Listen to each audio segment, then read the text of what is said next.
काका मला वाचवा यानी चाचा मुझे बचाओ। नारायणराव पेशवा के मुंह से निकले ये महज शब्द नहीं बल्कि दास्तां है उस षड्यंत्र की जिसे मराठा साम्राज्य को पल भर में ही अर्श से फर्श पर ला दिया। ये कहानी है उस दौर की जहां मराठा साम्राज्य की बागदौड़ पेशवा के हाथों हुआ करती थी। पेशवा यानी प्राइम मिनिस्टर्स। साम्राज्य के पहले पेशवा पेशवा बाजीराव बल्लाळ को मराठा साम्राज्य के रचयिता छत्रपति शिवाजी महाराज के बाद सबसे चतुर और साहसी योद्धा माना जाता है। जहां छत्रपति शिवाजी महाराज ने मराठा साम्राज्य की नींव रखी, वही बाजीराव ने इसकी सरहदें दिल्ली तक भिड़ाई। यहां तक बिल्कुल ठीक चल रहा था। बाजीराव पेशवा के बाद पेशवा की गद्दी को संभाला नाना साहब पेशवा ने। ये बाजीराव के बड़े बेटे थे।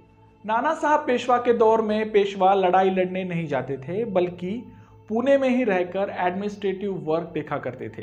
1761 में हुई पानीपत की तीसरी लड़ाई पेशवा और मराठा साम्राज्य के लिए एक निर्णायक लड़ाई साबित हुई। इस लड़ाई में मराठाओं की हार के साथ साथ पेशवा घराने का उत्तराधिकारी भी छिन गया था, विश्वासराव, जो कि नाना साहब के बड़े बेटे थे और पेशवा के गद्दी के वारिस इस युद्ध में मारे गए। विश्वासराव की मौत का सदमा नाना साहब पेशवा को ऐसा लगा कि उन्होंने भी अपने प्राण त्याग दिए। इसके बाद मराठा साम्राज्य की बागदौड़ उनके मझले बेटे माधवराव ने संभाली। माधवराव जब पेशवा की गद्दी पर आए तब उनकी उम्र लगभग 16 साल की थी, इसलिए उनके चाचा रघुनाथ राव माधवराव के संरक्षक बने। शुरुआत में सब कुछ ठीक चल रहा था, मगर जैसे जैसे माधवराव की उम्र बढ़ती गई, चाचा भतीजे में अनबन शुरू होने लगी। रघुनाथ राव एक अच्छे सेनापति थे, साथ ही साथ वे नाना साहब के बाद खुद को पेशवा पद का सही हकदार भी मानते थे। ऐसे में छोटे माधवराव का उन्हें हुक्म देना रघुनाथ राव को कतई मंजूर न था। मगर इस आंतरिक विवादों के बावजूद भी माधवराव ने मराठा साम्राज्य को दोबारा उसके पहले वाली प्रतिष्ठा पर पहुंचाने में अहम भूमिका निभाई। फिर भी पेशवा पद के लिए झगड़ने वाले रघुनाथ राव को ये कहां रास आने वाला था। दोनों में मनमुटाव चलता ही रहा। रघुनाथ राव का पेशवा की मर्जी के खिलाफ काम करना माधवराव को कतई मंजूर न था, मगर फिर भी माधवराव ने उनसे शांति साधने के कई प्रयास किए, लेकिन काम न बना। रघुनाथ राव पेशवा को गद्दी से हटाने की साजिश करते ही गए और माधवराव ने समझाते ही रहे। अंत में रघुनाथ राव और माधवराव के बीच एक लड़ाई हुई। ये लड़ाई थी पेशवा पद के दावेदारी की। इस लड़ाई में माधवराव जीत जाते हैं और अपनी पेशवा पद को कायम रखते हैं, मगर अब उन्हें रघुनाथ राव पर रत्ती भर भी विश्वास न था। यूं तो उस वक्त राजद्रोह की सजा मौत हुआ करती थी, मगर रघुनाथ राव माधवराव के चाचा थे, इस लिहाज से उन्होंने उन पर यह कठोर कदम नहीं उठाया। 10 जून 1768 ये वो वक्त था जब माधवराव की सेना द्वारा रघुनाथ राव को कैद कर लिया गया और उन्हें नजरबंद अवस्था में शनिवार वाड़ा में पेशवा की निगरानी में रखा।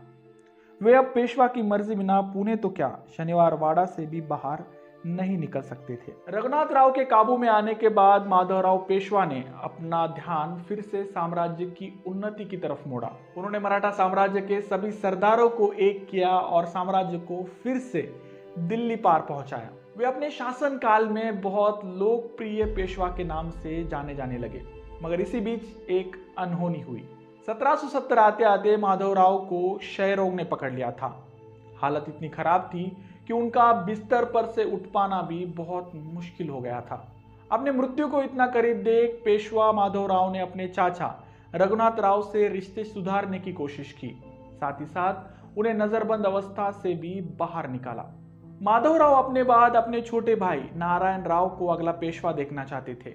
ऐसे में उन्होंने रघुनाथ राव को सबके सामने ये शपथ दिलाई कि वे परिवार का साथ देंगे और नारायण राव के पेशवा बनते ही उनकी रक्षा करेंगे। इसके ठीक 2 साल बाद यानी 18 नवंबर 1772 में पेशवा माधवराव ने शनिवार वाड़ा में अपनी आखिरी सांस ली। उनके जाने के बाद पेशवा की गद्दी पर आए नारायण राव के बारे में रघुनाथ राव की सोच कुछ अलग नहीं थी। पुराने पेशवा की मृत्यु के बाद रघुनाथ राव ने फिर से पेशवा पद के लिए अपनी चालें चलना शुरू कर दिया था। ऐसे में मजबूर होकर नारायण राव ने भी वही किया जो उनके बड़े भाई माधवराव ने किया था। उन्होंने फिर से रघुनाथ राव को शनिवार वाड़ा में नजर कैद अवस्था में रखा। रघुनाथ राव को अब लगने लगा था कि अब बस, अब पानी सर के ऊपर चला गया है। अगर मैंने अभी कुछ नहीं किया तो मैं पेशवा पद के साथ साथ अपनी बची कुची प्रतिष्ठा भी गवा दूंगा। उन्होंने पेशवा पद को छीनने के लिए नारायण राव के कत्ल की साजिश रची। मौका देखकर रघुनाथ राव ने सुमेर सिंह गर्दी से हाथ मिलाए, जो पेशवा का सुरक्षा प्रमुख हुआ करता था।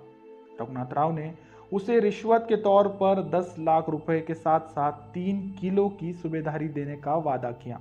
इस षड्यंत्र को बयां करते हुए कई इतिहासकार लिखते हैं, रघुनाथ राव ने सुमेर सिंह को एक पत्र भेजा जिस पर लिखा था, नारायण रावास थरावे, यानी नारायण राव को पकड़ ले। इस पत्र को भेजने से पहले उन्होंने इसे अपनी पत्नी आनंदीबाई को दिखाया था। आनंदीबाई को भी ये लगता था कि पेशवा पद के सही हकदार उनके पति यानी रघुनाथ राव ही है। ऐसे में उन्होंने सोचा कि जब तक पेशवाई का वारिस जिंदा है तब तक उनके पति के पास पेशवाई नहीं आएगी। लिहाजा आनंदीबाई ने उस पत्र के शब्दों को बदलकर नारायण रावास धरावे की जगह नारायण रावास मारावे लिख दिया, जिसका मतलब था नारायण राव को मार दो। जब यह संदेश सुमेर सिंह को पहुंचा तब वो नारायण राव को मारने की मंशा से शनिवार वाड़ा पहुंच गया।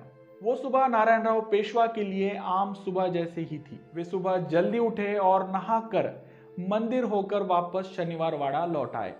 जैसे ही नारायण राव ने शनिवार वाड़ा में प्रवेश किया, उन्हें पीछे से किसी के भागने की आवाज सुनाई दी। जब वे पीछे मुड़े तब उन्होंने देखा कि सुमेर सिंह गारदी एक नंगी तलवार लिए उनकी तरफ बढ़ रहा था। नारायण राव उम्र में छोटे थे, मगर इतने भी नहीं कि इस हालात को वे समझ ना पाए। उन्हें यह बात तुरंत समझ आए कि गारदी उनकी जान लेने की मंशा से उनकी तरफ बढ़ रहा था। ऐसे में नारायण राव ने अपने शयन कक्ष की तरफ दौड़ना शुरू कर दिया।